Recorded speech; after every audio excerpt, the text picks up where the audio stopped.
Mesdames et messieurs, bonsoir. Nous allons entamer une nouvelle saison de pluie avec toujours la même peur au ventre que tout peut basculer à tout moment parce que les services de la météo l'ont déjà annoncé, les pluies seront plus grosses que l'année dernière. En effet, l'année dernière et l'année d'avant, ce sont une vingtaine de personnes qui ont été tuées par les pluies diluviennes et les inondations. Ce soir, nous abordons donc la question avec des invités qui réfléchissent au quotidien sur ce sujet-là. Et ces invités, ce sont le général Kili Fiark. Bonsoir. Bonsoir. Et vous êtes le directeur général de l'Office national de la protection civile. Et juste auprès de vous, M. Traoré Wodiofini, bonsoir. Bonsoir. Président du groupe de réflexion d'alerte sur la démocratie et des droits de l'homme en Côte d'Ivoire. Ensuite, M.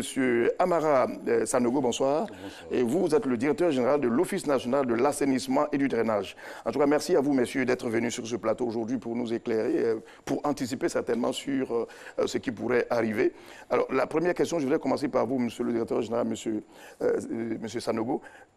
Tout de suite, lorsqu'on commence à annoncer les saisons de pluie, quelles sont vos réactions, quelles sont vos sensations, vos affections, tout de suite? Ben, quand on commence à annoncer les saisons de pluie, nous sommes à la tâche de manière continue, en prévision à ces saisons de pluie, justement, pour juguler les effets naturellement des inondations qui pourraient survenir. Donc nous sommes à la tâche. Et vous êtes à la tâche, c'est sûr. Est-ce que vous avez des craintes particulières? Bien, oui, des craintes nous en avons. Il ne faut pas se les cacher. C'est des pluviométries exceptionnelles importantes à annoncer. Ce sont des occupations de sites qui ne doivent pas être habités. C'est des problématiques de déchets solides que les populations n'arrivent pas à déposer où il faut. Et puis voilà, c'est un peu l'insuffisance aussi de nos ouvrages pour lesquels nous sommes instruits par le gouvernement de procéder à des extensions. Voilà. Et ces craintes, au fil des années, est-ce que ces craintes grossissent davantage ou bien vous pensez que la situation commence à être sous contrôle? Ah bien sûr, la situation commence à être sous contrôle. Nous allons aborder ces aspects-là tout à l'heure. Vous vous souvenez, l'année dernière, déjà avant les saisons des pluies, nous étions sur votre plateau. Oui, exactement. L'année dernière, l'année surpassée. Je voudrais même, en l'entame, vous remercier à travers votre direction générale, au nom de Madame le ministre de l'Assainissement et de la Salubrité, pour l'opportunité que vous nous donnez encore d'informer nos populations, de sensibiliser. Et puis, bon, c'est les phénomènes de changement climatique.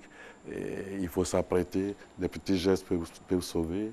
Quand il pleut, il faut se mettre à l'abri. Il ne faut pas prendre certains risques. Nous les aborderons tout à l'heure. Nous vous disons merci aussi de nous dire félicitations parce que nous sommes à la tâche comme vous.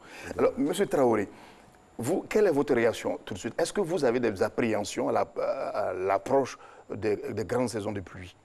Oui, effectivement, au nom du groupe de réflexion et d'alerte sur les questions donc, de droits de l'homme, notamment les questions liées à la vie de nos populations à la base, nous sommes inquiets. Nous sommes inquiets d'autant plus que le gouvernement, très engagé d'ailleurs, fait des efforts, mais nous avons fait le tour depuis 6 mois. Nous avons fait le tour. Des populations sont encore autour des sites à risque, des zones à risque. Des populations qui ont bénéficié de retombées de l'État ont été dédommagées, sont encore là. On discute ces populations et nous disent qu'on n'a pas de moyens. L'État dédommagé, ça, il faut le dire clairement, il faut féliciter l'État. Mais nos populations sont encore là. Donc il y a 2 problèmes qui se posent. Le premier problème, c'est l'incivisme de nos populations. Le deuxième problème sur lequel on pourrait aujourd'hui parler tranquillement, c'est que l'État a assumé ses responsabilités, mais ce n'est pas assez. Ce n'est pas assez. Il faut sensibiliser, il faut informer, il faut accompagner pour qu'effectivement ces populations dégagent des sites à risque. Parce que la réalité, depuis un moment, depuis des années, au lieu de compter des habitations en Côte d'Ivoire, on ne compte que des morts. Ça ne peut pas continuer. La Côte d'Ivoire souhaite améliorer la situation des droits de l'homme pour avoir des conséquences. Nous, experts à la base, nous échangeons, nous faisons des études, nous interpellons. Notre rôle, c'est d'interpeller. C'est pourquoi le groupe d'alerte veut alerter. C'est pourquoi nous profitons, au nom donc de notre groupe vous féliciter, vous encourager pour une telle initiative, pour parler. Il faut ouvrir le débat sur la question, il faut échanger, il faut discuter, mais en même temps, il faut féliciter l'État qui a déjà fait de bonnes actions à ce niveau. Voilà ce qu'on peut dire d'entrée de jeu, M. Lassana Fofana. Mais lorsque vous dites que ce qui a été fait n'est pas suffisant, si on doit demander un pourcentage pour vraiment voir la chose de façon nette, quel pourcentage vous donnez? Vous dites on a réussi à 70%, à 80%, à 90%? Non. Non, 70%, non, 55%. Entre 50 et 60%. Parce que, en fait, non, je ne suis pas sévère parce que l'objectif, c'est zéro mort. On ne veut plus que des Ivoiriens meurent pour une question que nous connaissons, qu'on peut résoudre. On ne veut plus. Le problème, c'est la mort et les dégâts qui suivent. C'est cela. Là où il y a des frères et sœurs qui meurent, nous ne sommes pas à l'aise. Nous sommes interpellés. C'est pourquoi on aurait pu dire à l'État, oui, c'est bien, 100%. C'est bien. Mais en réalité, je vous dis que déjà, il y a des situations qu'on nous indique. Il faille qu'on se mette ensemble, qu'on fasse le point. Et je voudrais remercier déjà l'État de Côte d'Ivoire, à travers donc le ministère de l'Assainissement, qui chaque jour, à travers nos portables, indique les zones à risque, indique effectivement que ce sont des zones, ce sont des périodes dangereuses, qu'il faille prendre des précautions. Mais l'incivisme aidant, les gens sont encore autour des zones à risque. Donc il y a deux problèmes qui se posent. Je pense qu'autour de cette table, on pourra les résoudre. Les zones à risque, on en parlera certainement. Mon général, vous avez entendu, hein? Alors la première question que j'ai eu à poser à tout le monde, c'est la même que je vous pose à vous. Comment vous vous sentez lorsque le pluie commence à être annoncé? Bien, merci beaucoup, M. Lassana Fofana. Aujourd'hui, mardi 16 avril 2019, pour cette nuit, la météo nous annonce un temps nuageux avec des pluies. Ce qui veut dire que nous sommes en éveil pour encadrer la population ivoirienne, pour la conseiller. Et les périodes de saison des pluies, pour nous, sont des périodes d'alerte, de motivation, de moments pour sensibiliser davantage les populations ivoiriennes. M. Traoré l'a dit, sensibiliser les populations ivoiriennes et en prévision même de ces saisons de pluie, le gouvernement a entrepris de grands travaux d'assainissement, de drainage, de voirie, non seulement à Abidjan, mais dans beaucoup de villes de l'intérieur du pays, pour prévenir. Le gouvernement tient à la vie des concitoyens. Le risque zéro mort est un objectif. Et c'est vrai, malgré toutes les dispositions prises, en matière de protection civile, même au niveau international, le risque zéro n'existe pas. La Côte d'Ivoire, avec les moyens, fait ce qu'elle peut. Elle tient à la vie de la population. Nous voulons éviter que les pluies diluviennes que nous souhaitons, parce que dans certains pays, on prie pour qu'il pleuve. Disons déjà merci au Seigneur de nous envoyer la pluie en Côte d'Ivoire. Nous souhaitons que cette pluie-là ne soit pas source de mort, mais permette plutôt à notre économie de prospérer. Amène un peu de fraîcheur dans nos villages, dans nos villes, pour que les Ivoiriens puissent mieux vivre. Donc la période de saison des pluies doit être vécue par tout le monde comme étant normal. Merci. Malheureusement, vous le constatez, on vit cette saison avec beaucoup d'appréhension. Je ne dirais pas avec beaucoup d'appréhension, parce que c'est vrai, quand il pleut, il suffit d'observer les règles élémentaires de civisme. J'emboîte le pas à M. Traoré, on aura le temps de déballer ces comportements-là. Vous, M. Lassana Fofana, quand il pleut avec un vent violent, évitez de vous engager à bord de votre véhicule sur la route. Ce sont des règles élémentaires de civisme que tout un chacun doit respecter. Et au cours de ces dernières années, les informations météo que nous recevons et qui sont diffusées sur les réseaux sociaux nous permettent quand même d'alerter la population. Il y a de larges diffusions qui sont faites ces temps-ci, des données météo par le gouvernement, qui a prévenu la population que les mois de mai, juin et juillet, ce sera des périodes de grande pluie. Alors, on demande à cette population, pour sa vie, pour la vie des enfants de ce pays, pour la vie des habitants de la Côte d'Ivoire, respectons les données météo. À un autre forum, je disais qu'en Europe, avant de sortir le matin, on consulte la météo. les Africains en général et les Ivoiriens en particulier n'ont pas encore cette culture de météo. Et nous voulons les amener à la voir. Très bien. Et pour mémoire et pour la suite de l'émission, je voudrais rappeler tout de suite que les pluies diluviennes qui se sont abattues ces dernières années sur Abidjan et sur l'intérieur du pays ont fait des morts et de nombreux dégâts matériels. Des bilans lourds qui ont endeuillé toute la Côte d'Ivoire malheureusement. Suivons ce retour sur les faits avec Chris Diomandé et Flora Balogueil. Cette année encore, la météo annonce des pluies diluviennes d'avril à juin. Des prévisions météorologiques qui varient entre 300 et 500 mm de pluie, soit une hausse de 28% par rapport à 2018. Ces chiffres démontrent les caprices de la météo qui, comme l'année dernière, font craindre des dégâts en tout genre. On s'en souvient, les fortes pluies de l'année dernière ont été particulièrement meurtrières dans le district d'Abidjan. Des quartiers précaires d'Abobo, de Yopougon, d'Atekoubé, des Deux Plateaux, en passant par les cités résidentielles de la Riviera, ces pluies diluviennes enregistrées de 23h à 6h du matin le 18 juin dernier ont fait une vingtaine de morts selon le bilan dressé par le ministre de l'Intérieur et de la Sécurité au lendemain de ces intempéries. 3 morts à Akouedo, 3 au quartier Alabra à la Riviera, dont un bébé, 2 à la Riviera Palmeraie, 2 au quartier Mossi-Croix à Tekoubé, 1 à Paillé-Williamsville et 4 corps flottants. À ces dégâts humains s'ajoutent des dégâts matériels incalculables. L'intérieur du pays n'a pas été épargné. Agboville, Aboisseau, Tia-Salé, où les fleuves sont sortis de leur lit, et Guibérois, pour ne citer que ces cas. L'Office national de la protection civile, par la voix de son directeur général, a tenu à relever à la célébration de la Journée mondiale de la météorologie que 37 morts ont été enregistrés du 1er janvier au 31 décembre 2018 sur l'ensemble du territoire ivoirien suite aux inondations. À ces chiffres s'ajoutent 28 morts dénombrés dans la nuit du 28 au 29 mai 1996, 23 personnes décédées en 2014 dans des glissements de terrain, 10 morts en juin 2015, 15 décès entre mai et juin 2017, soit plus de 82 décès signalés au cours des pluies diluviennes ces dernières années. L'alerte rouge est brandie par la direction de la météorologie qui prévient risque d'inondation élevé. Car la pluviométrie s'annonce plus abondante que la moyenne obtenue l'année dernière à cette même période, 5% de pluviométrie excédentaire. Au cours de la période d'avril, mai, juin, 2% de hausse de pluie sont prévus au centre du pays et 10% pour la période de mai à juin 2019.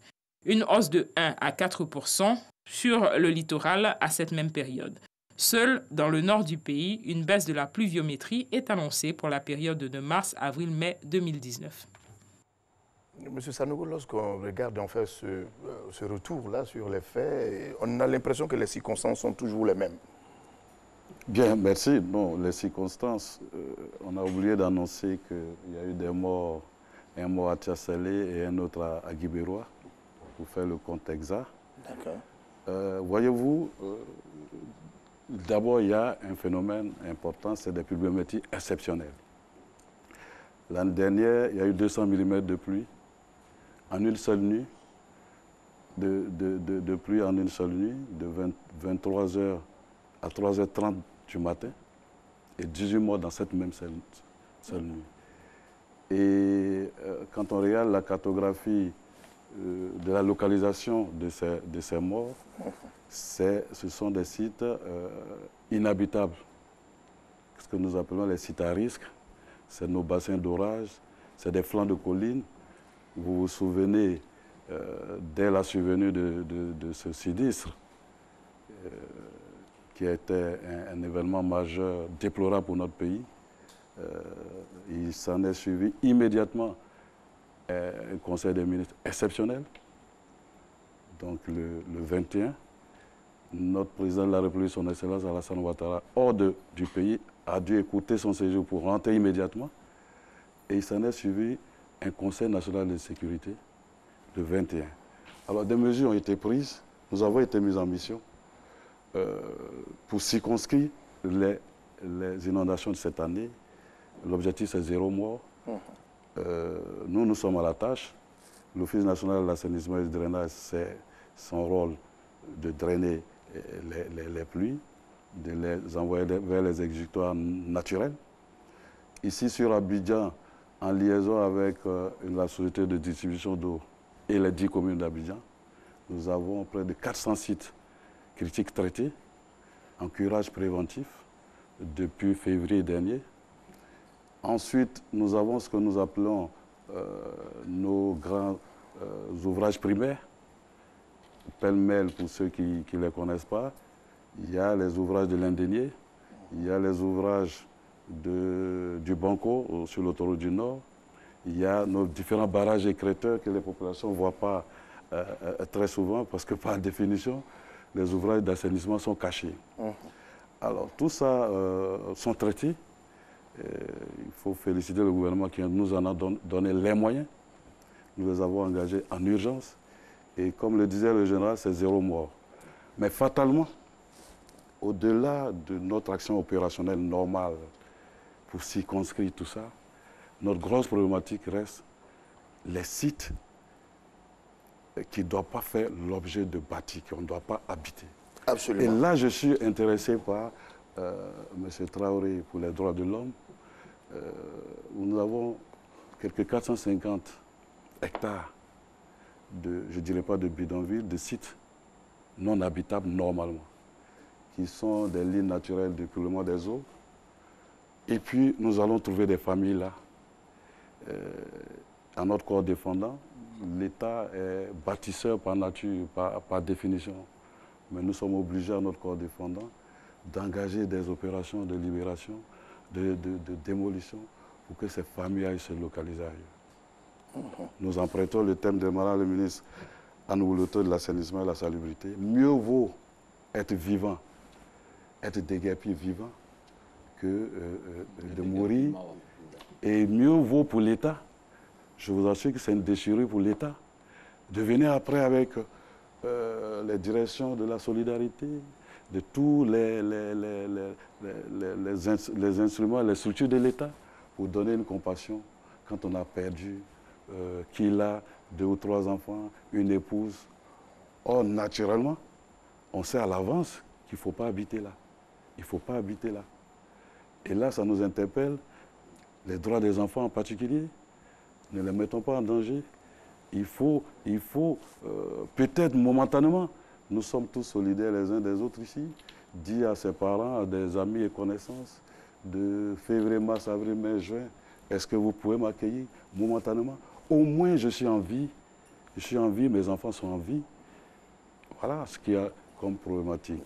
Nous en parlerons tout à l'heure. C'était cela l'arrière-pensée de ma question. Est-ce qu'aujourd'hui, les habitudes ont changé depuis que certaines décisions ont été prises l'année dernière? L'année dernière, il y a eu des dispositions, des sites de relogement, des messages d'alerte.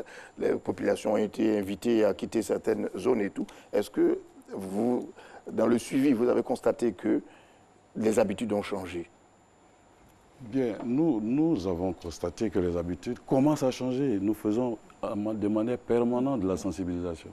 Nous allons sur ces sites pour leur parler, pour dire qu'il est mieux. Il y a une donnée que je voudrais risquer ici. Ce n'est pas tant qu'on n'a pas souvent les moyens qu'on habite là-bas. Nous avons vu certaines familles, lorsqu'il y a des sinistres, qui se débattaient pour aller dans la maison. Et c'était des millions qui étaient dans la maison là-bas. Donc quand on a ce type de revenus, il faut trouver un cadre décent à sa famille. Quand on ne l'a pas, il faut prendre des dispositions.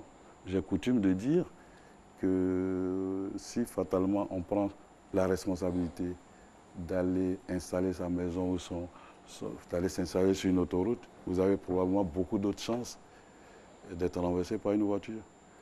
Alors les habitudes ont commencé. L'État aussi a la tâche. Pas plus tard que hier, nous étions malheureusement sur des sites à déguerpir. Ces populations ne le comprennent pas souvent. Elles ont été du reste reçues longuement par Madame la ministre, qui dit que c'est une responsabilité de l'État de vous regarder droit dans les yeux et de vous dire qu'il n'est pas aisé pour un président de la République, pour un Premier ministre, pour une ministre d'aller constater des morts. Quand on sait qu'on peut vous dire de quitter, oui, vous allez être fâché, oui, vous allez être mécontent, mais nous sommes obligés. Au moins, vous allez être vivant. Donc, nous sommes à la tâche. Ce qui nous pince le cœur, nous ne sommes par définition des constructeurs d'ouvrages. Mais on est dans une tâche de libération d'emprise. Nous en parlerons. Ça, ce sont les sites. Très bien. Alors, mon général, tout à l'heure, quand on a écouté, tout le monde en a l'impression qu'il y a un incivisme résistant des populations. Comment cela s'explique? Les populations elles-mêmes qui s'opposent aux mesures de, j'allais dire, libération provisoire des sites ou même définitive, nous disent souvent qu'elles n'ont pas les moyens de se loger mieux ailleurs. Mais c'est vrai en général. Nous leur disons que ne pas avoir les moyens, c'est vrai, mais ce n'est pas une raison pour mettre sa vie en danger. Et ces temps-ci, nous avons commencé à dire à certaines populations de quitter les zones avec les éléments météo que nous avons. L'incivisme est là. Vous remarquez que depuis bientôt une dizaine d'années, la période de saison des pluies en Côte d'Ivoire est devenue une préoccupation gouvernementale. Les premiers décès liés aux saisons des pluies ont été constatés dans les années 2009-2010. Et chaque année, l'État est à la tâche, comme l'a dit le DG de l'ONAD. Hier, nous avons assisté à cette rencontre entre Madame la ministre de l'Assainissement et les populations déguerpies du Banco, qui le vendredi dernier, en guise de protestation de cette opération de déguerpissement, ont bloqué la voie, l'autoroute du Nord, tout simplement parce qu'on les a déguerpis. Le gouvernement dit, nous préférons vous voir vivants que de vous laisser là, et demain, quand les pluies seront fortes, le gouvernement aura à déplorer des morts, à venir encore sur le plateau de la télévision faire des décombres macabres. C'est ce que nous voulons éviter. Malgré le refus de certaines personnes, il y en a qui acceptent ce que nous leur disons et qui déménagent. Depuis le début du mois, j'en connais, qui m'ont dit, nous allons partir au village, accompagnez-nous. M. Traoré l'a dit, quelquefois on les accompagne, et puis par derrière, ces mêmes personnes reviennent. C'est ça aussi l'incivisme. Ah oui, là c'est quand même un problème. Il y a eu, vous nous faites penser à ces sites provisoires qui continuent d'être occupés à certains endroits. Oui, c'est vrai que le dernier site provisoire que nous avons libéré, c'est le site du stade Angré. Il a été occupé longtemps parce que les populations attendaient d'être accompagnées par l'État. Le site vient d'être libéré et nous avons demandé au ministère de la Construction de venir pour faire enlever le hangar qui était là. Le cabinet du ministre de la Construction nous a dit que la société est venue chercher ces équipements. Nous espérons qu'on n'aura pas de site provisoire encore. Le provisoire ne va pas durer. Il faut que la population comprenne. Et je voudrais dire à M. Traoré, lui dire merci parce que nous attendons beaucoup d'eux. L'action de l'État doit être soutenue par les ONG qui ont leur raison d'être. La campagne de sensibilisation que nous menons, l'éducation face aux dangers qui le courent en restant là où il ne faut pas, nous en appelons aussi aux ONG. Mais je voudrais aussi qu'on retienne que le danger pendant les grandes saisons de pluie n'est pas seulement dans les zones à risque. Un quartier comme la Riviera à Labra, je ne crois pas qu'il soit classé zone à risque. L'année dernière, on a eu des problèmes dans ce quartier. C'est à l'ensemble de la population ivoirienne que nous nous adressons, que ce soit une population dite l'élite ou une population dite de quartier périphérique. Les effets néfastes des pluies diluviennes concernent tout le monde. Et le thème de l'émission, pluies diluviennes et inondations, quelles mesures préventives pour éviter les drames nous interpellent. Les drames l'année dernière ont été constatés à Cocody, mais à Tiekoubé, hors d'Abidjan. Donc c'est un message que le gouvernement adresse à l'ensemble de la population. Ça, il faudrait qu'on se le tienne pour dit. Qu'on ne dise pas seulement que c'est à Bobo, à Yopougo. Mais ici, à Cocody, on a enregistré des morts. Le DG de l'ONAD l'a dit, à Djibéroua, on a enregistré des morts. À Tia Salé, on a enregistré des morts. On a envie de crier plus jamais ça en Côte d'Ivoire pendant les pluies. De telle sorte qu'en juillet, nous allons être contents que le riz pousse bien parce qu'il a plu, qu'on ait beaucoup de vivriers parce qu'il a plu. Alors, Bon, général, quel est aujourd'hui, à ce jour, le point, vraiment, le point de toutes les décisions qui ont été prises? Êtes-vous satisfait parce que certaines décisions ont été prises et on a vu des zones qui ont été déguerpies, qui sont recolonisées par des populations? Merci beaucoup, M. Lansine. Vous savez que l'année dernière, il a dit, le DG de l'ONAD, nous sommes toujours sur le terrain. L'année dernière, le chef de l'État est rentré, il a donné des instructions au gouvernement et aussitôt des travaux ont commencé à être exécutés. Vous voyez qu'à la Riviera Labra, le grand magasin, je ne veux pas faire de publicité, mais qui gênait le passage de l'eau a été détruit. Les gravats ont été enlevés. Et la visite du chef de l'État sur le terrain a permis, tant soit peu, d'apporter le réconfort de l'État aux populations. Et il y a quelques jours, le ministre de l'Intérieur et de la Sécurité, qui coordonne l'action au niveau du gouvernement, à la tête d'une délégation de membres du gouvernement, je disais tantôt que le ministre de l'Intérieur et de la Sécurité, d'autres membres du gouvernement ont visité les travaux réalisés par le ministère de l'Assainissement et de la Salubrité. Ces travaux ont pour objectif de faciliter l'écoulement des eaux pendant la saison des pluies. Et nous avons pu réaliser l'investissement important que l'État a eu à faire. Ce n'est jamais suffisant parce qu'il va pleuvoir. Mais au moins, c'est la preuve matérielle que l'État tient à la vie des populations ivoiriennes. Quand vous allez à Labra, vous allez à la Riviera derrière le collège Saint-Viateur, vous allez à Bobo, vous allez à Yopougon, vous constatez les grands chantiers de l'État. Le DG de l'ONAD, je salue d'ailleurs sa présence sur le plateau, rentrera dans les détails tout à l'heure pour vous dire exactement ce que l'État a fait pour mettre la population à l'abri. Mais un adage dit, aide-toi, le ciel t'aidera. L'État fait sa part. Je pense qu'il appartient aux populations ivoiriennes de faire leur part. L'État fait sa part, M. Traoré, les populations ivoiriennes doivent faire leur part. Pourquoi est-ce que les ménages aujourd'hui ne s'impliquent pas véritablement dans ce qu'il y a pour sauver tout le monde? Je le dis très franchement parce que vous avez parlé des droits humains.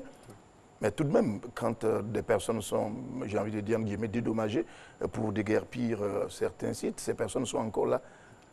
Oui, je l'ai dit tout à l'heure et je reviens là-dessus. Mettons à la fois la stratégie de l'État, il faut qu'on passe à la fois à la sensibilisation, mais à la sanction. Je crois que c'est clair. Le groupe de travail qui analyse la situation a une idée claire d'un certain nombre de sites. À Bobo, Yopougon, à Tegoubé, Cocody, hein, on en parlera d'ailleurs. Même si, quand on évoque Cocody, les uns et les autres sont fâchés, mais on en parlera. La rue ministre, par-ci, par-là, il y a beaucoup de choses sur lesquelles on peut véritablement parler. Quand on évoque ces questions-là, les uns et les autres sont fâchés. Nous avons été à Yopougon. Le trou qui quitte la prison civile, qui sort par l'hôtel Kimi et qui se jette dans la lagune. Mais vous avez dédommagé les gens à hauteur même de 12 millions. Mais ils sont revenus. Ils sont revenus. Ils sont là encore. Corruption oblige, manque de responsabilité des populations elles-mêmes, incivisme. C'est une détermination nationale qu'il faille engager aujourd'hui. On a des preuves où vous avez dédommagé des gens, ils sont revenus. On ne peut plus continuer. C'est pourquoi je vous ai parlé de zéro mort. L'objectif est clair, c'est de tout faire pour avoir zéro mort. Mais pour avoir zéro mort, il faut s'engager ensemble. Et je pense que nous, notre groupe de travail est prêt à mettre à votre disposition un certain nombre de résultats, un certain nombre donc de résultats qui pourraient être exploités, à la fois au niveau donc des populations, mais aussi surtout au niveau de l'État. Parce que bon, la stratégie de l'État, c'est quand on dégage les populations, et la nature a horreur du vide. Quand on dégage les populations, il faut surveiller ces espaces. Quand on ne les surveille pas, la recolonisation se fait immédiatement. Et la population, encore une autre chose à partager avec vous, c'est que quand on déguerpit les populations autour des sites à risque, je souhaite sociologiquement qu'on prenne en compte un aspect. Quand on les recase à Songon, je ne suis pas sûr qu'elles puissent repartir. C'est cela. Parce que le lieu où elles étaient, où elles ont élu domicile, on les a chassées. on les recase à Songon. Or, la zone à Songon n'est pas viabilisée. J'avoue que ces populations ne vont pas partir. Donc il y a deux choses. Il y a à la fois l'action de l'État, c'est bien, mais en même temps, il y a toute une chaîne d'action qu'il faille poursuivre. Sensibilisation, information, mobilisation et puis sanction. Donc j'insiste là-dessus. Je souhaite qu'on sanctionne. Déguerpissement à visage humain, mais en même temps, il faut sanctionner. Parce qu'on a les preuves qu'effectivement des populations refusent effectivement de partir. Et puis bon, ça crée des problèmes. Demain, à tout moment, notre État sera interpellé. Notre objectif, c'est 0 mort, 0 dégâts matériels. Mais ce n'est pas facile, je suis d'accord avec le général. Tout ceci, il faut accompagner cette politique-là de sensibilisation. Déguerpissement à visage humain, qu'est-ce que vous y mettez? Déguerpissement, on a vu des camps en Côte d'Ivoire, où on a dégagé, juste à Cocody ici. C'était à une période où on allait à l'école. On allait à l'école, on a déguerpi, ce n'était pas sur un site, c'est pas sur des sites à risque, mais c'était quand même des sites. Et nous, en tant qu'acteurs des droits humains, nous estimons qu'à cette période-là, où il pleuvait, où les enfants allaient à l'école, il ne fallait pas dégager. Il ne fallait pas déguerpir la population, première chose. Deuxième chose, autour des sites à risque, quand on déguerpit les populations, immédiatement, je souhaite qu'on entoure le secteur. Et qu'on engage en même temps les grands travaux. Et qu'immédiatement, on trouve des sites de relogement. Et qu'on viabilise ces sites-là. Mais en même temps, il y a une action informatique qu'il faille mener.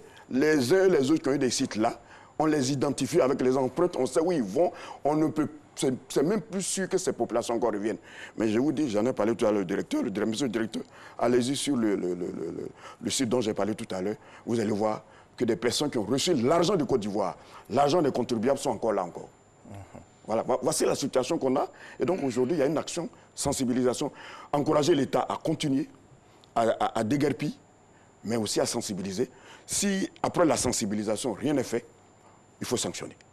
Alors, nous allons aborder justement ce point, nous allons continuer avec vous. Cependant, je voudrais vous faire visiter certains sites. Les sites reconnus comme étant à risque pendant les saisons pluvieuses en Côte d'Ivoire, on les a déjà répertoriés, c'est sûr. Les spécialistes qui sont sur ce plateau peuvent les identifier et les localiser. Avec la saison de pluie dans laquelle nous sommes actuellement, nos équipes de reportage se sont rendues sur des lieux identifiés, acceptés, dangereux, pour attirer notre attention.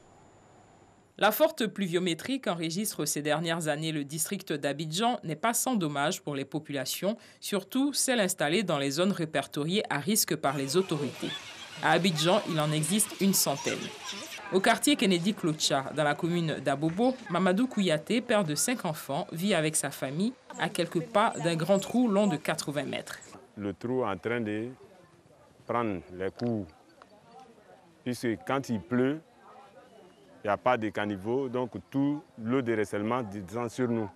Et au fur et à mesure, il y avait deux constructions, c'est le troisième qui est là, que ça a pris. Tout est parti. C'était construit, fini, les gens habitaient dedans. Nous ne savons plus qu'est-ce qu'il faut faire. Chaque saison de pluie, ça peut prendre 2 ou 3 coups. Mamadou dit être conscient du danger qui guette quotidiennement sa famille, surtout pendant les pluies torrentielles. Mais que peut-il faire? Questionne-t-il, surtout qu'il est propriétaire de la maison qu'il habite. C'est risqué, mais on ne peut pas. On ne sait pas où aller. On ne sait pas où aller, on ne sait pas quoi faire. On a tout fait. On est allé partout où on doit se rendre, mais vraiment, ça n'a pas abouti. Nous, les habitants du quartier Kennedy Clocha, qui sont au bord du trou ici, nous demandons au nouveau maire de nous venir en aide. À Atekoubé Banco 2, le décor n'est pas plus gai. Cette famille est installée sous le flanc d'une colline. La cour, c'est un héritage au fait. Nous vivons ici, ça nous plaît pas du tout. Mais on ne sait pas où aller. Quand c'est l'approche des saisons des pluies, nous faisons des méthodes pour ne pas que l'eau puisse faire des dégâts. Tel que vous voyez, on nous a dit de placer des chasseurs noirs et on a placé des pneus en bas. On n'a même pas encore totalement fini de placer ces pneus-là. Et on fait ces solutions pour que l'eau puisse trouver sa voie pour qu'il n'y ait pas de dégâts encore. Sinon, auparavant, il y avait des maisons en bas, il y avait des constructions. Et lorsqu'ils sont venus casser ces constructions, ils nous ont fait croire qu'ils allaient couler des bétons pour nous mettre en sécurité. Et ce qui n'a pas été fait. On vit difficilement, hein. Voilà. On ne sait pas où aller. Donc, on se débrouille un peu, on est là. C'est par rapport à les moyens que nous sommes là. Sinon, s'il y a du mieux là, on va changer de coin. Si dans la majeure partie des cas liés aux inondations, le regard est tourné vers les quartiers précaires, Les pluies diluviennes survenues l'année dernière ont présenté un tout autre tableau. Des quartiers résidentiels ont fortement été touchés par les dégâts causés par ces pluies. Le quartier de la Palmeraie dans la commune de Cocody en est une illustration. Une de ces rues, appelée rue Ministre, attend encore d'être réhabilitée. Pendant les saisons de pluie, on constate que l'eau entre dans les maisons, les rues sont inondées, on ne peut même pas circuler. À chaque saison de pluie, on a peur.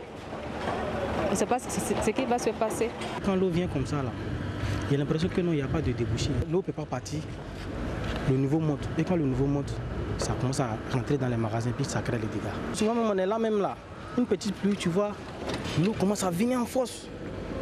Hein? Et puis, arrivé à un moment, ça commence à déborder. On a peur, mais on va faire comment, on va partir où ça? Les tristes souvenirs de l'année dernière dans le district d'Abidjan et à l'intérieur du pays remettent au goût du jour les difficultés à maîtriser les conséquences liées à la forte pluviométrie. Monsieur le directeur général, qu'est-ce que demandait Flora Balogué, le risque justement d'aller jusque-là pour montrer ce qui ne va pas? M. Traoré l'a dit tout à l'heure, vous avez entendu, il y a des personnes qui sont déguerpies, qui sont dédommagées et qui reviennent sur les sites. Des personnes sont à Biabou aujourd'hui, enfin, qui ont abandonné leur domicile à Biabou, des personnes pour qui on a construit. Et c'est pareil partout. Voici la rue Ministre, qui n'est pas refaite. Il y a des explications. Merci.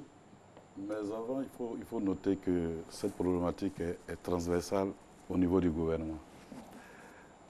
Pour justement juguler cette problématique liée aux inondations, Madame le ministre de l'Assainissement et de la Salubrité a pris l'initiative, le 23 août 2019, d'organiser un atelier dédié inondations récurrentes à Abidjan vers la recherche de solutions durables. On a appelé tous les acteurs pour dire, mais faisons le point, asseyons-nous, qu'est-ce qui se passe? Des sociologues, des anthropologues, des urbanistes, etc. Et puis, il y a eu des résultats de cet atelier important qui ont été restitués le 30 octobre 2019 devant le comité interministériel. 2018, pardon, devant le comité interministériel présidé par le ministre de la Sécurité et de l'Intérieur. Au total, ce que nous observons, c'est qu'il y a une grosse problématique d'occupation du sol. L'occupation du sol, ça, on va regarder, la responsabilité de l'État est unique. On a vu que les 20 dernières années, sinon avant, on s'est installé n'importe où, n'importe comment. Et souvent dans des bassins d'orage. On en parlera tout à l'heure, les flancs des collines, ce sont des ouvrages naturels qui sont là, qui ont ce qu'on appelle des emprises à respecter. Mais les gens sont allés bâtir, souvent en obtenant des titres. Ça, c'est les problématiques. Et donc, en abordant le problème particulier de la rue Ministre, le gouvernement, là encore, a réagi de manière vigoureuse à entamer des travaux d'importance. La rue Ministre, qu'est-ce qui s'est passé? Les eaux en amont, depuis le quartier, ceux qui connaissent Djorobité, au Génie 2000, dans le dos de Génie 2000, n'ont pas pu être canalisées pour traverser la rue Ministre. Et donc, nous sommes en train de construire un barrage écrété là-bas, dont les travaux sont très avancés, qui va retenir toutes les eaux. Et puis, par débit régulé, les eaux vont passer par le canal de cette rue, qu'on va agrandir également, et qui va longer à partir du rond-point de la Palmeraie, qui longe le boulevard Mitterrand, qui va traverser le boulevard Mitterrand du côté de la bâtisse qu'on a démolie, c'est Oka, qui va passer dans le dos de ce site-là, qui va rentrer également à Labra, qu'on est en train d'agrandir, et qui va jusqu'à l'exutoire du Golfe. Et tous ces travaux sont engagés. En même temps, monsieur le directeur général, j'ai une crainte parce qu'on est déjà en saison de pluie. Ils sont engagés depuis. Tous ces travaux sont en cours. C'est-à-dire que là, je peux vous poser la question tout de suite pour dire s'il y a une grosse pluie demain ou bien ce soir, il n'y aura pas de problème. Il y a eu des pluies déjà. Il y a eu des pluies déjà. je vous ferai remarquer que vous aurez noté qu'il n'y a véritablement pas de saison. La pluie a été continuelle. Depuis un moment, il pleut tout le temps. Peut-être qu'il y a des moments de pic, mais nous sommes en activité. Nous allons juguler 50% des débits qui viennent sur la rue Ministre. Nous allons faire également un deuxième barrage du côté de Saint-Viateur, un troisième du côté de l'hôpital d'Angré. Mais il se pose à nous des problématiques d'occupation de ces sites où nous devons réaliser les ouvrages. Ces sites-là, vous n'avez pas les images ici, ils sont habités par les R+1, par R+2, +3. Ils ne devaient pas être là. Alors, donc il n'y a rien à faire. Donc on va, en toute responsabilité, nous engageons ce qu'on appelle un plan d'aménagement et de réinstallation. On évalue tous ces coûts-là. Et puis en toute responsabilité, l'État va prendre cette décision. Le premier barrage à Génie 2000 est en cours, est très avancé. Est-ce que ça ne rejoint pas ce que M. Traoré était en train de dire tout à l'heure, que c'est la solution, c'est la sanction qui manque le plus? Alors moi je suis très heureux que M. Traoré, la société civile, nous sorte vous savez, nous disons souvent que oui, la sensibilisation, si on avait les mêmes comportements que nous avons dans des environnements plus organisés, je vais parler, bon, tout le monde connaît un peu la France et ailleurs, on aurait les mêmes résultats. On ne s'installe pas n'importe où. Bon, nous-mêmes n'avons pas le réflexe qui est en cherchant à avoir un petit lopin de terre, d'aller vers les services compétents de l'État pour dire quelqu'un veut me vendre ce lot. Est-ce qu'il est habitable, est-ce qu'il est constructible? Donc, à notre corps défendant que nous démolissions, nous disons toujours l'État peut faire l'économie de ses moyens financiers pour construire des centres de santé, pour construire des écoles. Oui, nous pouvons envisager de réfléchir sous la sanction. Nous pensons que véritablement, il faut voir les mesures pour pénaliser certains actes d'occupation. Il y en a mieux. Nos cuvettes, nos bassins d'orage, on va parler plus simplement. Les bas-fonds qui sont là dans certaines villes ont un rôle naturel de rétention d'eau pluviale qui va s'infiltrer. Il y a des villes emblématiques qui les connaissent beaucoup, Daloa, Gagnoa. Aujourd'hui, nous nous débattons avec certaines populations qui viennent les remblayer à notre insu, qui les morcellent, qui vont placer des lotissements bis, et puis vous allez voir des gens édifier des bâtisses. Oui, tout de même, vous le dites, je suis d'accord avec vous, en même temps c'est extraordinaire que cela vous échappe. Alors nous, maintenant on a nos sites sur surveillance. N'oubliez pas également que nos collègues de la construction sont à pied d'œuvre. C'est qu'ils gèrent le foncier, ils sont à pied d'œuvre pour juguler tout ça. Pour dire aux Ivoiriens, nous avons un projet en cours au niveau de Madame le ministre. Certainement, les démolitions seront aux frais des personnes concernées maintenant. Ça, c'est déjà un pas pour dire, mais écoutez, vous n'aviez pas le droit d'être là. Vous y êtes, l'État a engagé des moyens pour déguerpir et pour restaurer l'ouvrage, mais il y a une facture à supporter. Nous allons progressivement vers ces solutions-là. Alors, mon général, c'est toujours les mêmes endroits, répétition, et pourtant on connaît les zones à risque. Hein. On connaît les zones à risque, vous avez prévenu, vous-même, nous avons lu certains rapports de l'office que vous dirigez. Oui, je ne vous le cache pas. Nous avons lu certains rapports, nous avons vu qu'il y a des endroits que je n'ai pas envie de citer, qui sont dit très clairement qu'ils ne doivent pas être habités, mais qui sont toujours habités. L'ONPC ne réagit pas à cela. L'ONPC réagit à travers les structures techniques compétentes, par exemple. Et j'ai même envie de dire, l'ONPC n'est pas en colère par rapport à cela. L'ONPC n'apprécie pas du tout le non-respect des règles d'urbanisme. Les services techniques des mairies, le ministère de la Construction ont à charge la politique d'urbanisation de la Côte d'Ivoire. Et ce sont des terrains, M. Amara Sanongo l'a dit, non constructibles, qui sont vendus à des personnes par des individus véreux, de peu de moralité.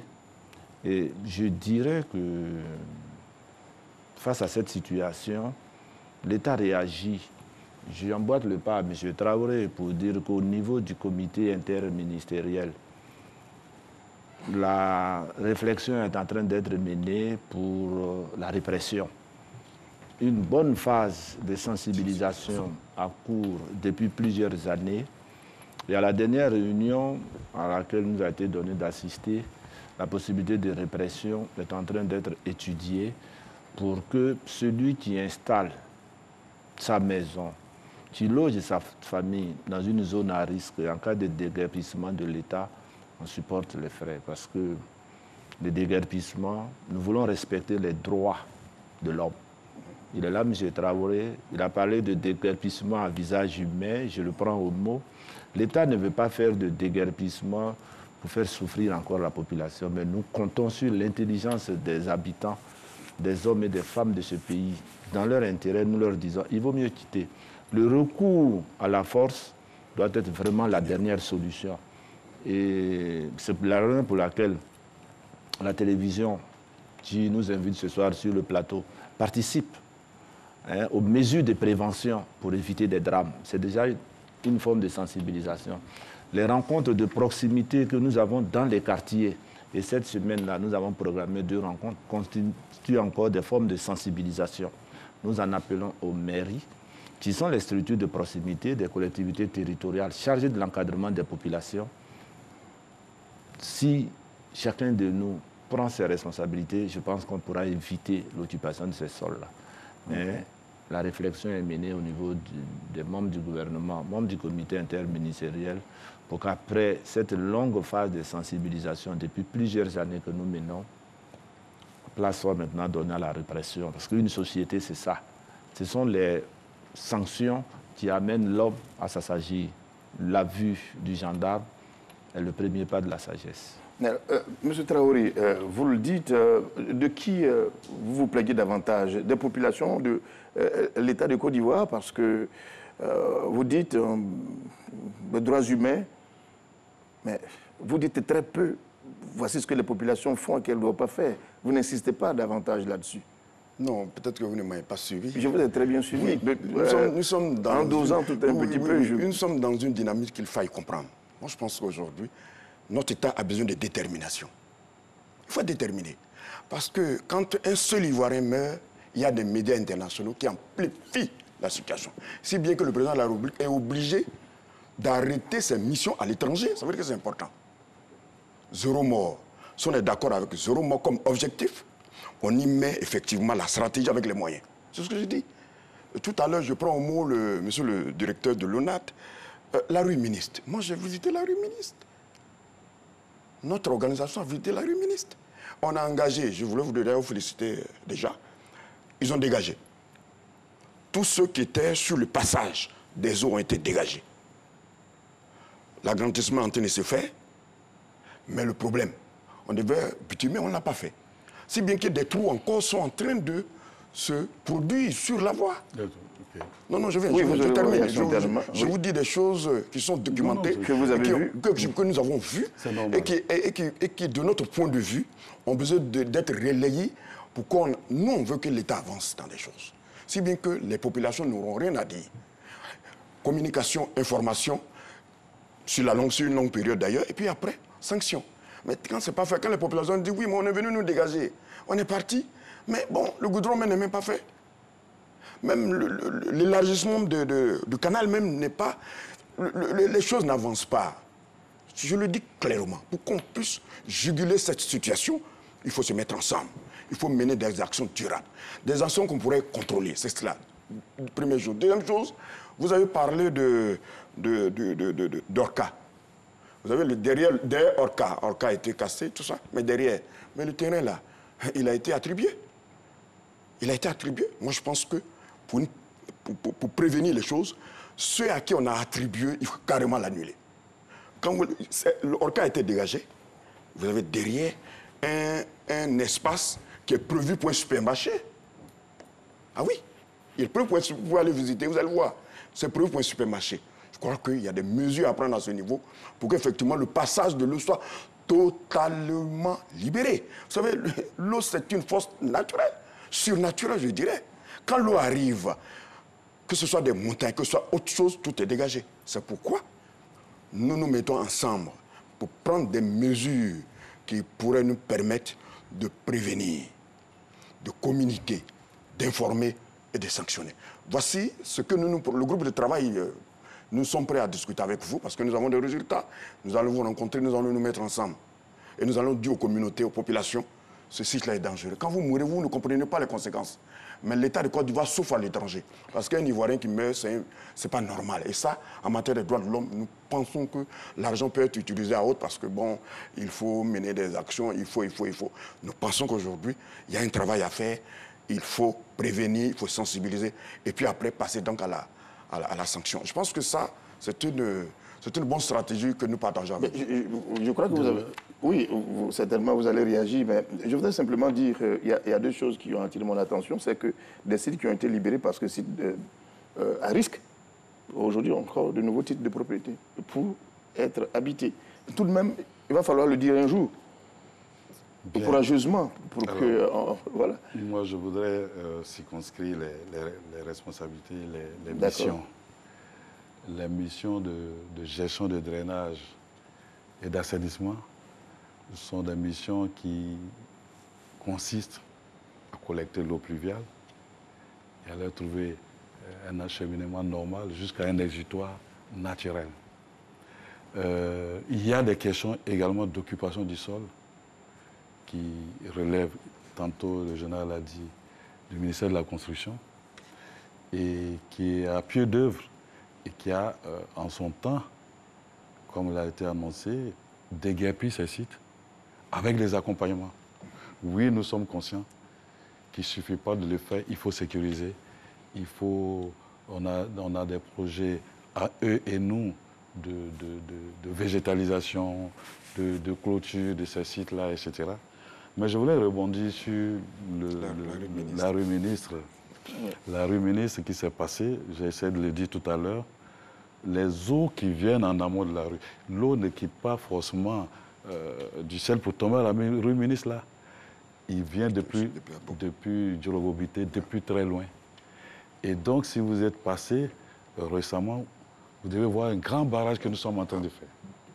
Alors là, il faut féliciter l'État qui, depuis l'année dernière, a dégagé des moyens énormes pour que ces problèmes-là soient jugulés. Nous ne disons pas que l'État n'a pas ses responsabilités. Notre pays a souffert du manque des infrastructures d'assainissement pendant 25-30 ans, jusqu'à la naissance de l'Office et son opéralisation en 2014. Oui, l'État est conscient. Nous avons un plan stratégique et même un contrat de performance avec l'État qui nous donne des indicateurs, des linéaires de réseau établis. Et donc là, l'État, en toute responsabilité, a dit qu'il faut créer ce barrage. Il est en cours de réalisation. Le barrage, quelle est sa fonction?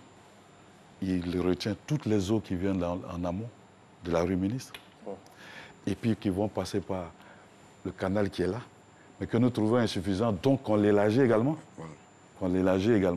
Mais ce canal, il passe à la rue ministre, il arrive à une station-service à la fin de la rue ministre, il arrive là, il va bifurquer pour longer le boulevard Mitterrand.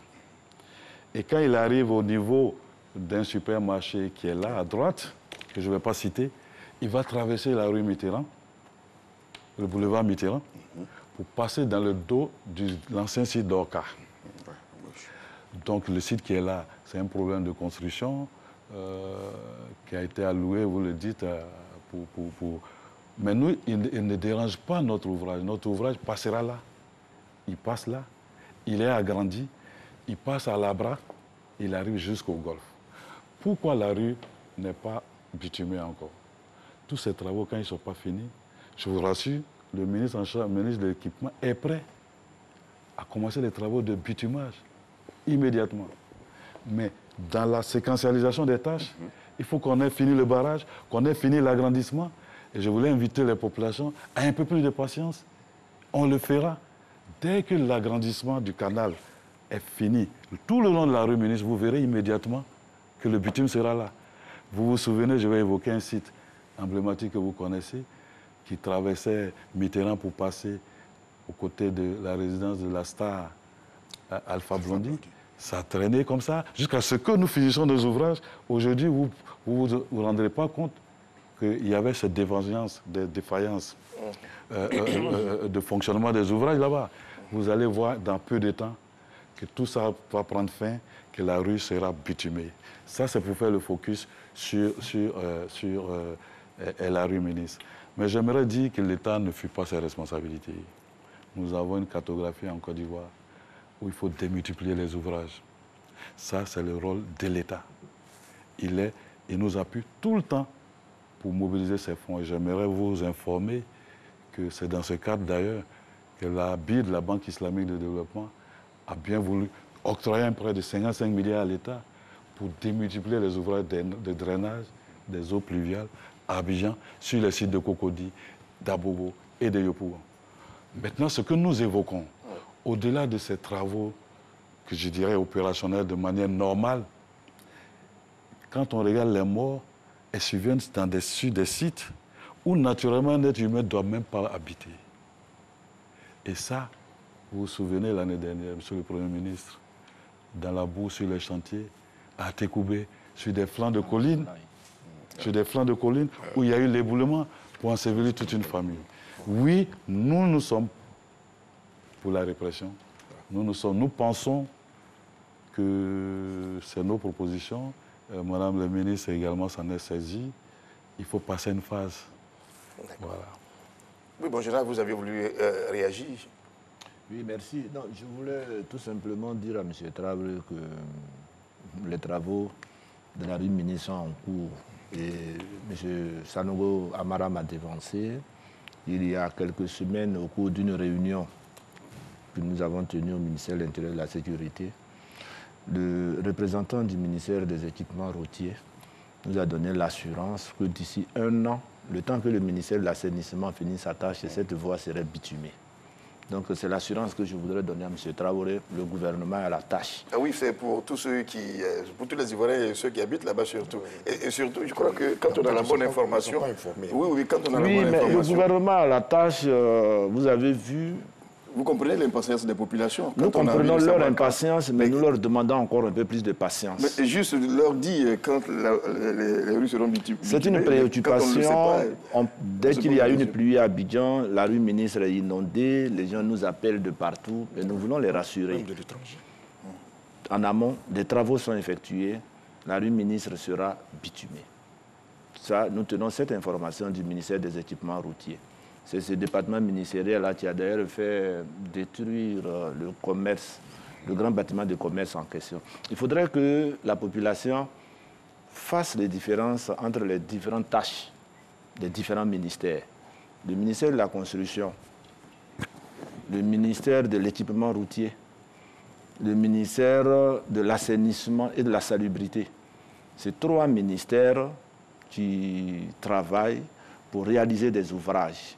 Et le ministère de l'Intérieur et de la Sécurité... Les populations disent l'État. Les populations s'adressent à l'État et ne cherchent pas à savoir quel démembrement... Oui, mais l'État agit à travers ces ministères-là. Tout à fait. Et nous sommes chargés de sensibiliser les populations, les informer. Et les populations elles-mêmes constatent les travaux qui sont réalisés. Je voudrais leur dire que ces travaux-là ne se réalisent pas seulement qu'à Abidjan. Les travaux sont réalisés également à l'intérieur du pays. Lorsque nous sillonnons la Côte d'Ivoire, nous voyons que des travaux sont réalisés en vue de prévenir, parce que la vie à préserver, c'est la vie de la population à Abidjan, c'est la vie de la population de Bandoukou, de Korogo, de Gagnoa, de Man. Donc c'est vrai, le gouvernement fait avec ses moyens. Et quelquefois, le gouvernement sollicite aussi des appuis extérieurs. Le DG de l'ONAD a parlé de cet appui de la Banque islamique. Le gouvernement réalise plutôt des ouvrages pour mettre sa population à l'abri. Très bien. Une réaction? D'accord. En 2018, oui, allez-y. Juste continuer toujours de féliciter l'État pour tout ce qu'il fait. Je pense que ça, les populations ont besoin d'être informées. La question, par exemple, de la rue ministre. Je n'habite pas la rue ministre, mais je suis leader d'opinion, chargé effectivement de reprendre les avis des uns et des autres pour que l'action de l'État soit améliorée. Ce qu'on propose, c'est que tous les partenaires se mettent ensemble et appellent tous les revenants et communiquent. Par exemple, le bitum va se faire dans 1 an, mais les populations ne sont pas informées. C'est ce que je voulais ajouter. Je souhaite qu'on mette ça dans nos stratégies. Deuxième chose, il faut qu'en plus des questions de drainage, d'assainissement, il y a une question aujourd'hui à régler en amont comme en aval. C'est la purge des droits coutumiers. Je pense que ça, on peut en parler dans le... Tout à l'heure, on va en parler. Il y a eu 35 morts, dont 26 à Abidjan, et plus de 6 000 familles qui ont été affectées par la situation de l'année dernière. Et cette année, la météo annonce encore de très grosses pluies. Et pour minimiser donc les effets de cette grande saison de pluie, des mesures préventives ont été annoncées dans le district autonome d'Abidjan. Qu'en est-il exactement? La réponse avec Astou Touré. Depuis 2009, en moyenne 13 personnes perdent la vie chaque année dans la seule ville d'Abidjan en raison de l'inondation causée par les pluies diluviennes. Comme les années antérieures, cette année également, la saison des pluies s'annonce plus forte avec d'importantes précipitations sur l'ensemble du territoire national, selon les services de la météo. Pour minimiser les effets de la grande saison de pluie, des mesures préventives sont annoncées dans le district autonome d'Abidjan. Avant la saison de pluie, on a initié une opération dite opération pré-saison de pluie qui consiste à faire le curage de tous les ouvrages de collecte et d'évacuation d'eau pluviale. Les ouvrages de collecte et d'évacuation d'eau pluviale, vous avez les caniveaux, vous avez les canaux, vous avez les barrages d'écrêtement de crues. Et donc, tous ces ouvrages, nous, on s'attache à les curer de sorte que, à l'arrivée des pluies, on puisse disposer de leur capacité optimale de fonctionnement. Une action concertée est également envisagée. On l'a fait avec les mairies, parce que les mairies ont en charge d'assurer le curage des caniveaux dans leur zone. Donc il y a une opération conjointe entre les mairies, l'ONAD, la SODECI, qui est en charge de l'entretien du réseau d'assainissement enterré de la ville d'Abidjan. Au titre de l'année 2018, l'intervention de l'État a été évaluée à près de 330 millions de francs CFA, dont 115 millions en numéraire et environ 215 millions en vivres et non-vivres. De plus, une longue chaîne de solidarité s'est développée spontanément à travers de nombreux dons réceptionnés puis distribués aux victimes par le ministère de la Solidarité, de la Cohésion sociale et de la lutte contre la pauvreté.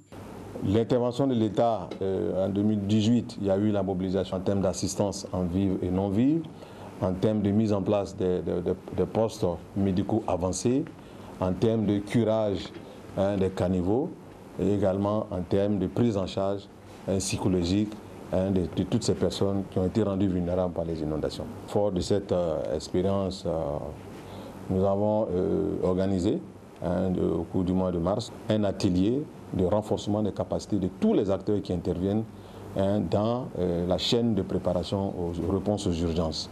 Et donc, à partir de cet atelier, des outils ont été donnés à ces différents acteurs, notamment avec l'appui de la SODEXAM, qui nous partage des informations sur les bulletins risques inondation. Nous avons au cours de cet atelier partagé des outils, des formations aux participants et également commencé des actions de sensibilisation, de proximité des populations qui sont encore dans les zones à risque et dans les communes d'Abidjan.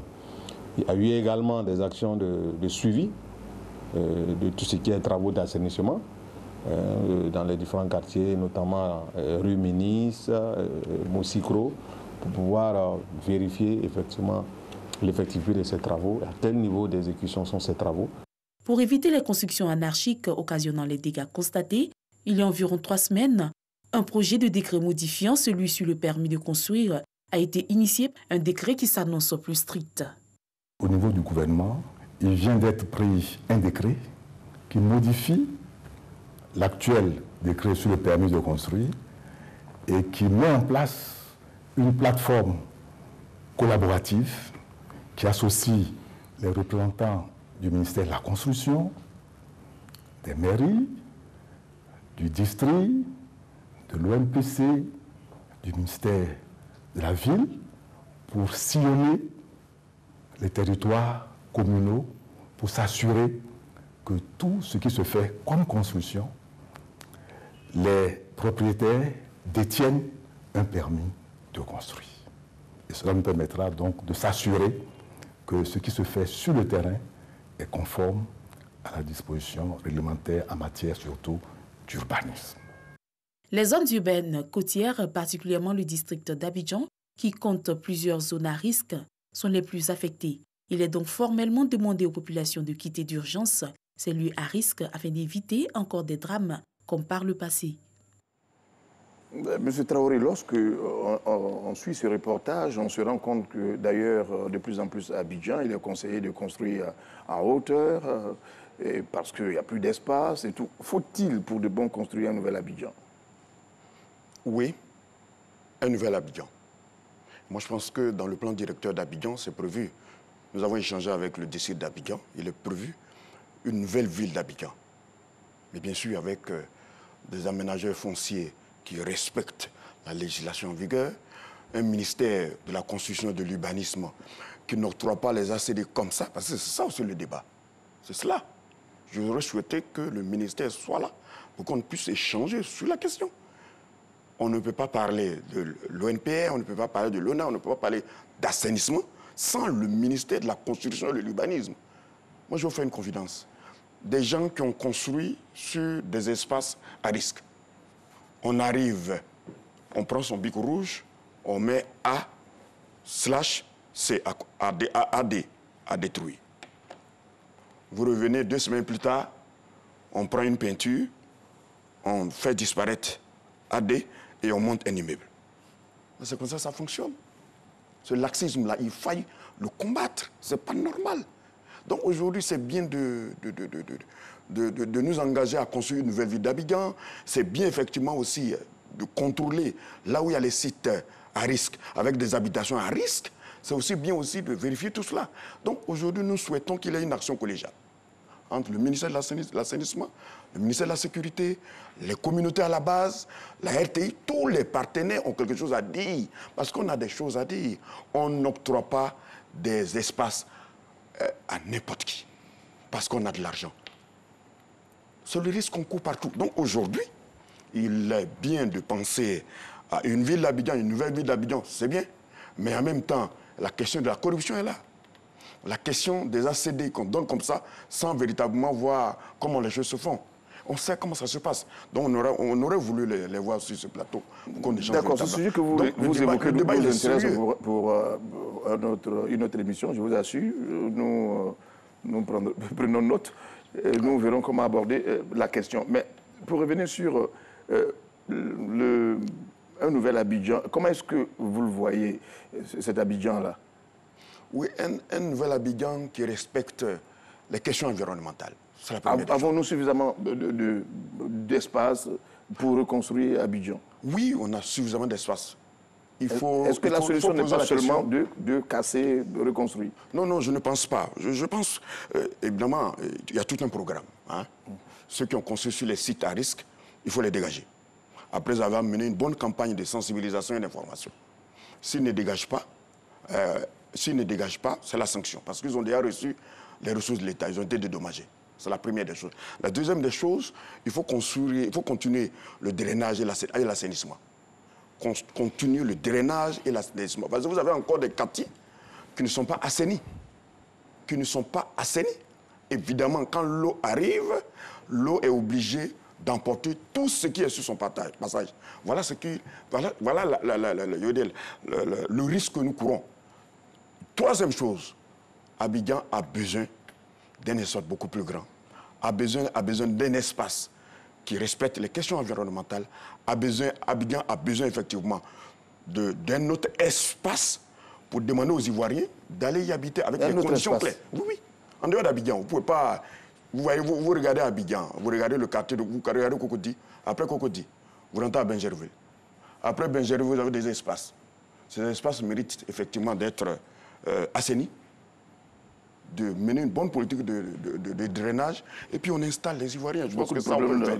De titre foncier déjà. Il faut avoir la vision. Tant qu'on n'a pas de vision pour construire Abidjan, on sera confronté à des problèmes de ce genre.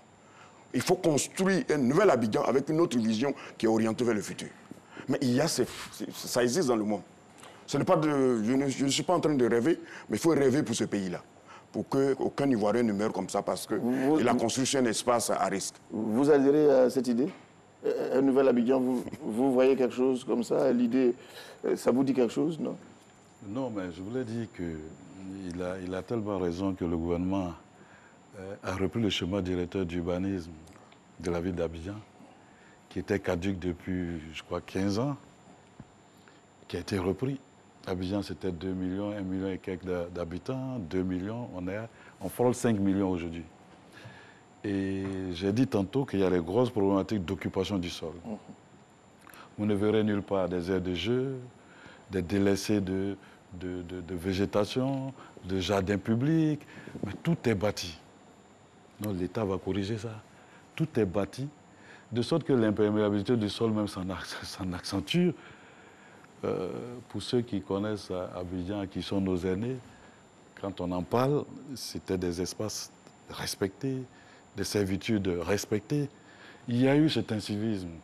N'oublions pas aussi que notre pays a connu des problèmes. 10 ans de guerre. A connu des problèmes. Ces habitations ne sont pas spontanées, ne sont pas quittées au ciel aujourd'hui. Les gens, c'était un désordre urbain complet. Et donc les conséquences sont là. Pendant que nous gérons les conséquences, nous les voyons tous les jours.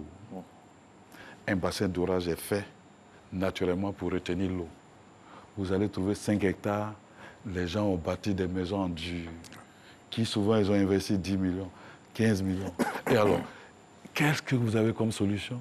C'est de leur dire fatalement, si vous ne quittez pas, la pluie va vous emporter. Et on dénombrera encore des pertes en vie humaine. Oui, il n'y a pas 5 jours, une opération s'est passée à la lisière du Banco, de la forêt du Banco, sur l'autoroute du Nord, après la station qui est là. Sur l'autoroute du Nord, il y a une station des services après la forêt du Banco. À la montée, il y a un quartier qui est caché là-bas, sur 5 hectares, qui est carrément dans le trou là-bas. Mais qu'est-ce que nous avions comme solution? On préfère les voir vivants, d'aller les déguerpir. Oui, mais c'est une déchirure pour l'État de déguerpir les gens. Je vous assure que c'est difficile d'aller dire à quelqu'un qui est là, qui habite une maison en dur, et puis avec des caterpillars. Mais oui, ces enfants seront en vie. Au moins, nous sommes sûrs qu'on aura nos larmes pour pleurer avec lui et lui davantage, mais au moins, il sera en vie. Donc, oui, Abidjan, ville nouvelle, pourquoi pas? Le gouvernement y pense. C'est pourquoi il a projeté un schéma directeur d'urbanisme de la ville d'Abidjan pour une restructuration. Je crois savoir d'ailleurs que le ministre en charge de la construction a un projet de restructuration aussi de ces quartiers précaires, mais enfin, ils ne sont pas là. Oui, c'est sûr. Mon général, vous avez votre idée sur la question. C'est une question de prévention. On ne peut pas le faire sans vous. Le nouvel Abidjan, vous le voyez hors d'Abidjan, l'Abidjan actuel. C'est cela. L'Abidjan est en train d'être réalisé. Et je suis heureux que M. Traoré ait cité l'exemple de Bingerville.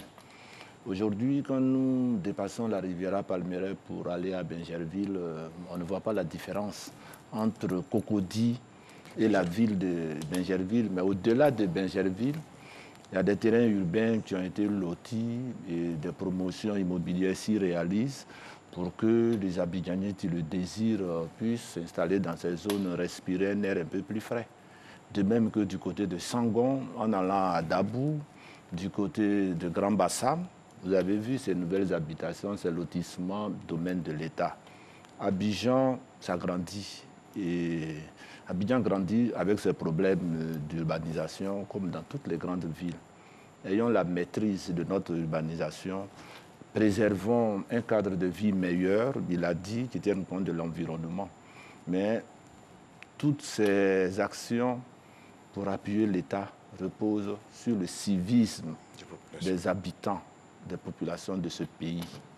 Prenant à cœur, au plan individuel, de vivre dans un cadre sain et prenant à cœur aussi de respecter les normes d'urbanisme. Ce n'est pas parce qu'ils les ignorent quelquefois. Vous avez vu dans les différents reportages que nous avons suivis ensemble, où aller. C'est la sempiternelle phrase depuis 10 ans que les populations nous tiennent. Où aller? Où aller? Nous leur disons, ne restez pas là. L'État tient à votre vie. Et en cette période de pluie diluvienne et d'inondation, je dirais au nom du comité interministériel dans lequel se retrouvent toutes les structures impliquées, je dirais que pour éviter les drames, c'est l'affaire de tous. Ce n'est pas seulement l'affaire du gouvernement. C'est l'affaire des ONG, c'est l'affaire des différentes familles. Nous serons à leur côté, au nom du gouvernement, pour les sensibiliser, pour leur parler, pour les encadrer. Et nous invitons les hommes de médias à nous accompagner dans ces actions. On a toujours été là, j'avais dit, vous nous accompagnez. Alors, monsieur Traoré, on veut régler tout cela, mais il y a un réel problème de foncier en Côte d'Ivoire. Toutes les terres aujourd'hui qu'on veut occuper, il y a un problème de titres villageois, c'est assez compliqué. Oui, c'est assez compliqué, mais je voudrais une fois de plus féliciter le président de la République, qui, il y a à peine 2 semaines, devant le Parlement, avait dit ceci, je cite, dans son discours, il souhaite qu'on démocratise l'habitat et les droits fonciers en Côte d'Ivoire. Le chef de l'État l'a dit devant les parlementaires. Il sait qu'il y a la pression de l'habitat. Il sait aussi qu'il y a une pression foncière. Il demande aux députés de commencer à réfléchir, donc légiférer sur cette question. On parle donc d'Abidjan dans quelques années. Un Abidjan assaini. Un Abidjan ressemblant à, je ne vais pas donner le nom de notre ville au monde ici, mais un Abidjan qui respecte le cadre de vie sain. Mais pour ça, nos députés doivent prendre le temps de légiférer sur la question. Vous avez le décret de 2014 relatif au droit, la puce des droits.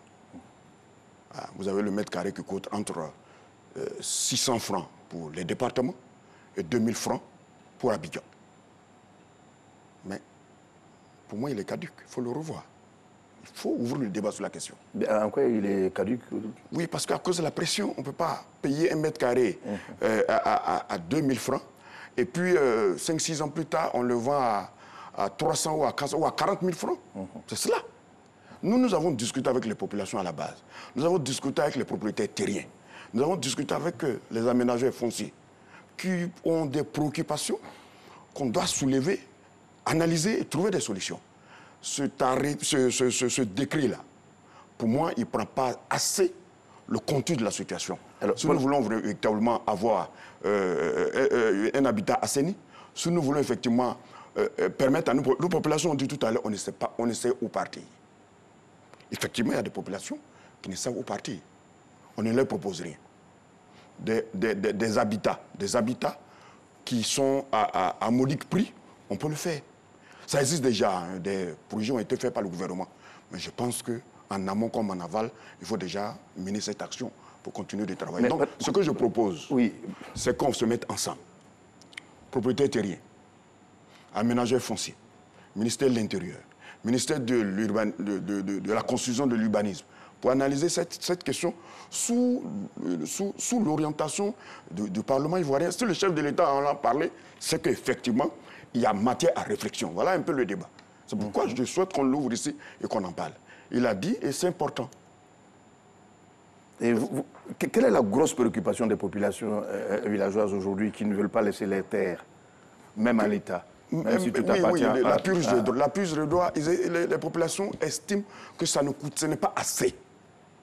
Quand on vous dit que le mètre carré coûte à Abidjan 2000 francs, à Abidjan 2000, à l'intérieur du pays, dans les départements, il est à 600 francs, et que quelques années plus tard, le même mètre carré, on le vend à des montants très élevés, vous comprenez la surenchère. Vous comprenez la surenchère. C'est pourquoi il faut se mettre ensemble, analyser davantage la situation et trouver donc une durabilité à ce niveau. Et donc, quand le chef de l'État a soulevé la question, nous profitons pour en faire un débat, on l'ouvre et puis on regarde, parce que le chef de l'État ne parle pas comme ça. S'il l'a dit, c'est qu'il y a une pression foncière à Abidjan, c'est qu'il y a une pression en matière d'habitat à Abidjan, il faut se mettre ensemble, il faut en parler. Et ceci passe par une nouvelle législation en la matière. Et pendant que vous avez la parole, vous la gardez, et en même temps, nous n'avons plus que 4 ou 5 minutes. Pour votre conclusion, qu'est-ce que vous pourriez dire à la fin de cette émission-là, M. Traoré? D'abord, féliciter la RTI pour avoir initié un tel débat. Pour avoir initié un tel débat qui, de temps en temps, fâche un peu. Mais en même temps, dire que si on n'en parlait pas, on n'allait pas on n'allait pas aider nos populations à déguerpir des sites. Deuxième chose importante, c'est que les choses avancent. La direction de l'assainissement, l'office travail, tout le monde est au travail. Mais on a besoin de communiquer, on a besoin d'être informé.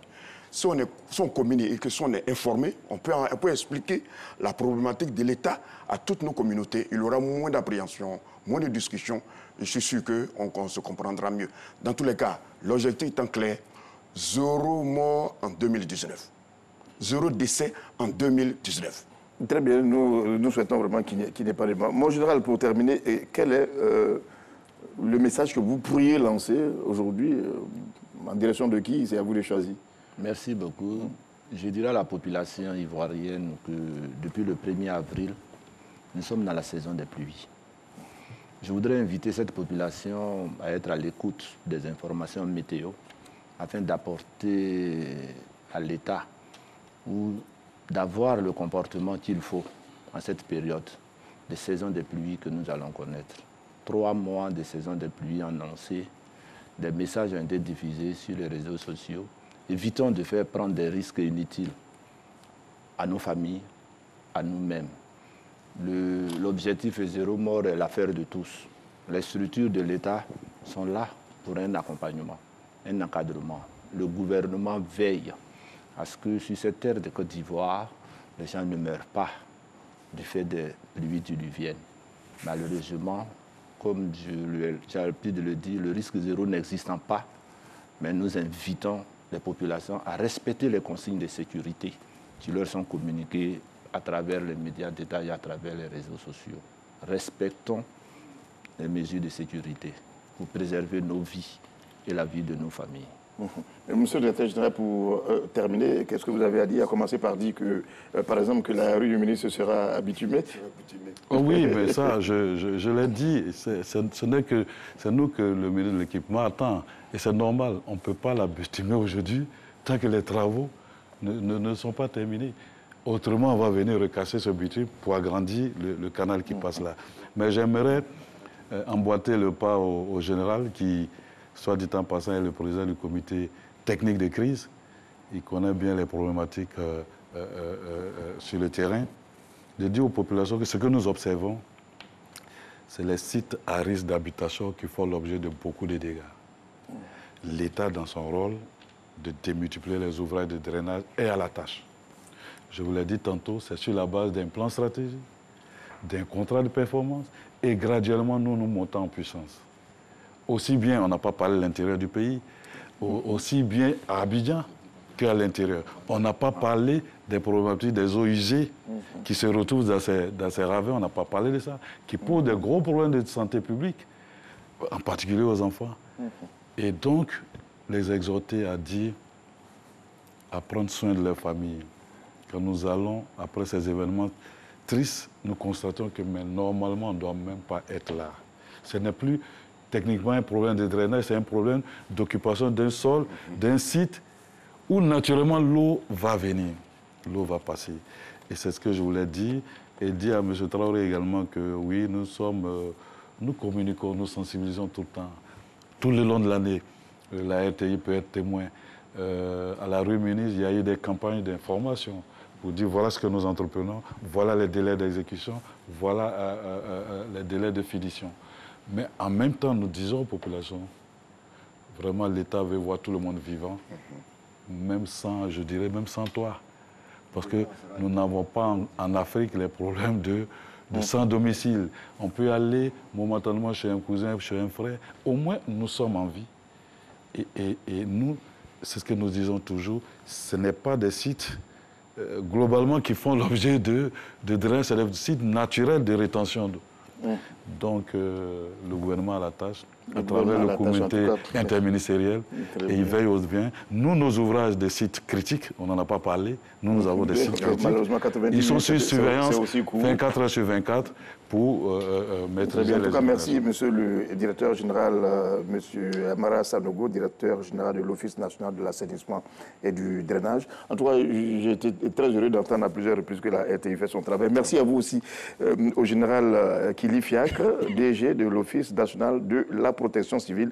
Et merci enfin à vous, M. Traoré Fini, président du groupe de réflexion d'alerte sur la démocratie des droits de l'homme en Côte d'Ivoire. Pluie diluvienne, inondations, glissement de terrain, éboulement, comment y faire face, comment prévenir pour éviter des drames futurs. C'était la préoccupation de ce débat. Merci de nous avoir suivis et on se retrouve dans 2 semaines.